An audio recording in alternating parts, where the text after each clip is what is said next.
दो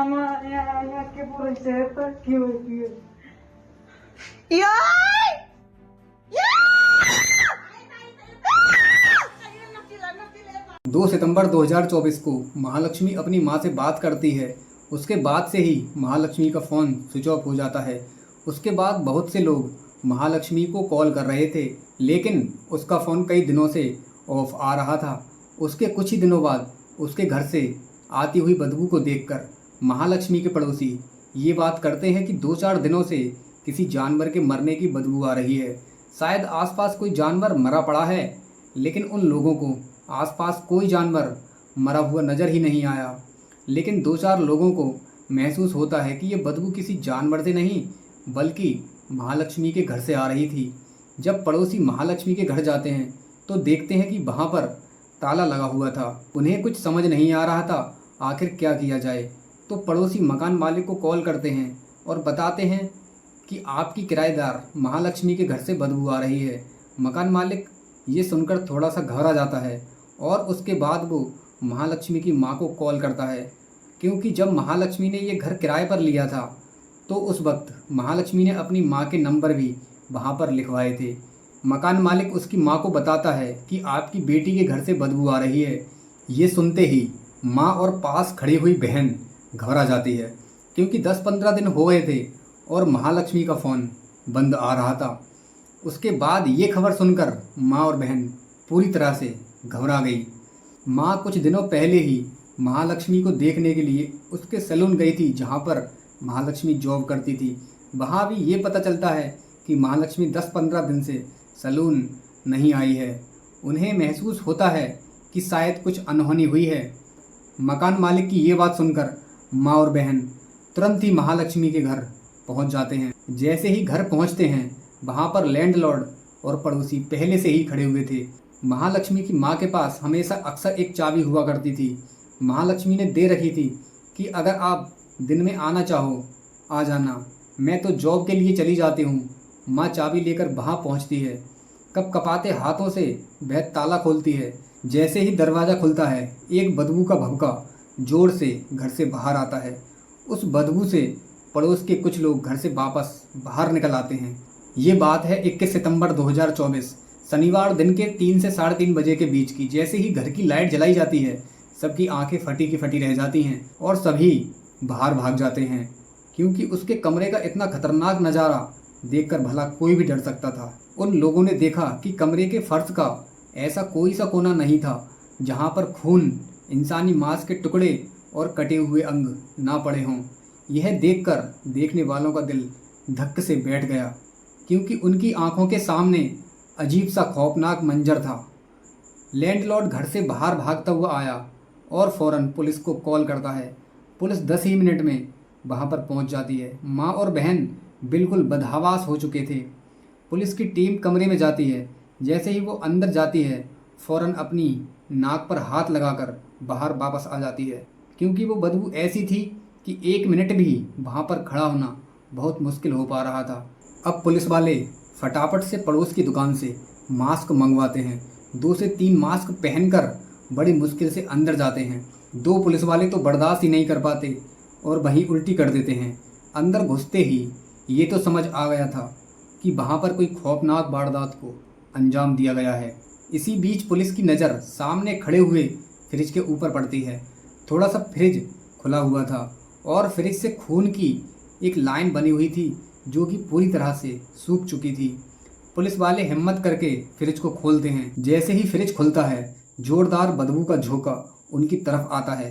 पुलिस वाले कमरे से बाहर भागते हैं और 1-2 मास्क एक्स्ट्रा और मंगवाते हैं। फिर वापस अंदर जाते हैं तो फ्रिज के अंदर जो उन्होंने मंजर देखा था उनके पैरों तले ज़मीन खिसक गई। उन्होंने देखा कि फ्रिज के सबसे ऊपर वाले हिस्से में इंसानी 2 पैर पड़े हुए थे। फ्रिज के बीच वाले हिस्से में छोटे छोटे टुकड़े रखे हुए थे और सबसे नीचे वाले हिस्से में सिर रखा हुआ था। और अपने सीनियर्स को कॉल करके फॉरेंसिक टीम को बुलाते हैं। देखते ही देखते पूरे शहर में सनसनी फैल जाती है और सबको आफताब और श्रद्धा वाली कहानी याद आ जाती है। भीड़ इतनी जमा हो जाती है कि पुलिस वालों को भीड़ को भी संभालना बहुत मुश्किल हो पा रहा था और सबको संभालने के लिए एक स्पेशल टीम बुलाई जाती है। कहानी को पूरा जानने से पहले और ये बताने से पहले कि इतनी खौफनाक वारदात को आखिर किसने अंजाम दिया और क्यों दिया, वो कौन था जो महालक्ष्मी का कातिल है, ये बताने से पहले ही ये जानना बहुत ज़रूरी है कि आखिर ये महालक्ष्मी कौन है, कहाँ से है, इसके साथ इतना खतरनाक बदला क्यों लिया। घटना को जानने से पहले हमें ये जानना बहुत ज़रूरी है, नहीं तो घटना हमें आधी अधूरी ही समझ आएगी। महालक्ष्मी नेपाल की रहने वाली 19 साल की एक लड़की है। 2019 में उसकी शादी नेपाल में रहने वाले हेमंत से होती है।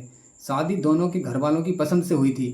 शादी के बाद दोनों कमाने के लिए इंडिया के बेंगलोर में आ जाते हैं। हेमंत बेंगलोर में एक मोबाइल शॉप पर काम करने लग जाता है और महालक्ष्मी बेंगलोर के एक फेमस मॉल में एक ब्यूटी सैलून में एक टीम लीडर के तौर पर काम करने लग जाती है। दोनों की ज़िंदगी बहुत अच्छी चल रही थी। अब दोनों की एक बेटी भी हो जाती है। तब भी सब कुछ ठीक ठाक चल रहा था, लेकिन 2023 के आते आते दोनों में कड़वाहट पैदा हो जाती है और इसकी वजह महालक्ष्मी की एक गलती थी, क्योंकि काम करते करते महालक्ष्मी एक लड़के से प्यार कर बैठती है जिसका नाम अशरफ था। वो लड़का उत्तराखंड का रहने वाला था। जाहिर सी बात है कि किसी की भी बीवी अगर किसी और से रिश्ता बनाती है तो ये बात दुनिया के किसी भी आदमी को बर्दाश्त नहीं होती। हेमंत जब इसके बारे में महालक्ष्मी से पूछता है तो गलती होने के बावजूद भी वो उस पर भड़कने लगती है और लड़ने लगती है। कुछ महीनों तक ये सब झगड़ा चलता रहता है और एक दिन दोनों अलग हो जाते हैं। महालक्ष्मी थोड़ी दूर रह रही अपनी माँ और बहन के पास रहने लग जाती है, लेकिन कुछ वक्त बीतने के बाद महालक्ष्मी एक घर किराए पर ले लेती है। करीब 4 से 5 महीने तक शुरुआत में महालक्ष्मी की बेटी महालक्ष्मी के पास ही रहती है। उसके बाद वो अपनी बेटी को भी अपने पति को सौंप देती है। 15 से 20 दिनों के बाद वो कभी कभी अपनी बेटी से मिलने के लिए आया करती थी, लेकिन पिछले 2-3 महीने से महालक्ष्मी ने आना भी बंद कर दिया था। फिर 21 सितंबर 2024 को अचानक से ये घटना सामने आती है। चलिए मैं इस कहानी को फिर से क्राइम सीन पर ले आता हूँ। जब फोरेंसिक टीम बॉडी के पार्ट्स को इकट्ठा करके गिनती है तब ये पता चलता है कि महालक्ष्मी की बॉडी को लगभग 55 से 59 टुकड़ों में काटा गया था। ये बात भी कन्फर्म हो जाती है कि मरने वाली महालक्ष्मी ही है। पुलिस वाले उस कमरे को सील कर देते हैं और पुलिस वालों को कमरे में बेड पर पड़ा हुआ एक फ़ोन मिलता है जो कि महालक्ष्मी का ही था।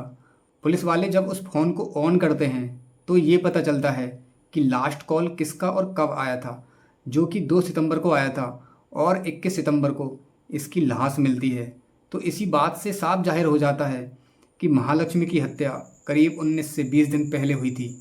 पुलिस का शक उसके हस्बैंड पर जाता है और हेमंत को पकड़ लिया जाता है और उससे कड़ी पूछताछ की जाती है, लेकिन पुलिस वालों को ऐसा महसूस हो जाता है कि ये काम हेमंत ने नहीं किया। फिर पुलिस वाले पड़ोसियों से पूछताछ करते हैं तो ये बात सामने आती है कि एक लड़का उत्तराखंड का रहने वाला है जो कि हेयर सैलून में काम करता है। वो कई बार महालक्ष्मी के घर आता था। उसका नाम अशरफ है और एक बार वो लड़का 15 से 20 दिनों तक महालक्ष्मी के साथ उसके घर पर ही रुका था। पड़ोसियों की ये बात सुनकर पुलिस को भी लग जाता है कि शायद हेमंत सच बोल रहा है। पुलिस पड़ोसियों से पूछताछ करती है तो ये बात सामने आती है कि उत्तराखंड का रहने वाला एक लड़का जो हेयर सैलून में काम करता था वो कई बार महालक्ष्मी के घर आता था और एक बार तो वो 15 से 20 दिनों तक महालक्ष्मी के साथ उसके घर ही रुका था। उसका नाम अशरफ है। पड़ोसियों की ये बात सुनकर पुलिस को भी लगने लगा कि शायद हेमंत सच बोल रहा है और वो बेगुनाह है।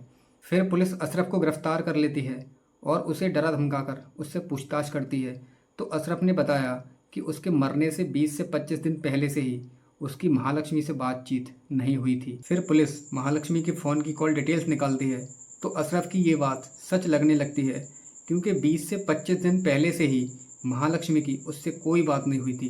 पुलिस वालों को 2 आदमियों पर ही शक था, लेकिन दोनों ही बेकसूर निकले। पुलिस वालों का सर भी चकरा गया कि आखिर ये किसने किया। अब एक तीसरा आदमी बाकी है जो कई दिनों से महालक्ष्मी के घर पर रह रहा था। किसी ने बताया कि महालक्ष्मी के घर रह रहा था वो अशरफ नहीं था बल्कि कोई तीसरा शख्स था और कई बार महालक्ष्मी को उसके साथ बाइक पर जाते हुए भी देखा था। पुलिस वालों को ये लग रहा था कि ये तीसरा आदमी ही महालक्ष्मी का हत्यारा है, क्योंकि पुलिस के पास उसके अलावा कोई दूसरा ऑप्शन भी नहीं था जिस पर शक किया जा सके। ये तो उस तीसरे आदमी के पता चलने के बाद ही पता लगेगा कि आखिर महालक्ष्मी की हत्या किसने की थी। जब पुलिस वालों ने सारी कड़ियाँ जोड़कर देखा तो लगा कि कातिल वही तीसरा आदमी है जो इन दिनों महालक्ष्मी के रिलेशन में था। लेकिन ये भी तो हो सकता है कि वो और कोई नहीं बल्कि अशरफ ही था। तो दोस्तों, ये थी महालक्ष्मी की अभी तक की सारी सच्ची कहानी। आगे इस केस में अगर कोई अपडेट आता है तो हम आपको ज़रूर बताएंगे। ऐसी ही सच्ची क्राइम स्टोरी देखने के लिए हमारे चैनल को ज़रूर सब्सक्राइब कर लेना। चलिए आज्ञा दो अपने भाई विवेक भारद्वाज को। मिलता हूँ नेक्स्ट वीडियो में। जय हिंद, जय भारत, वंदे मातरम।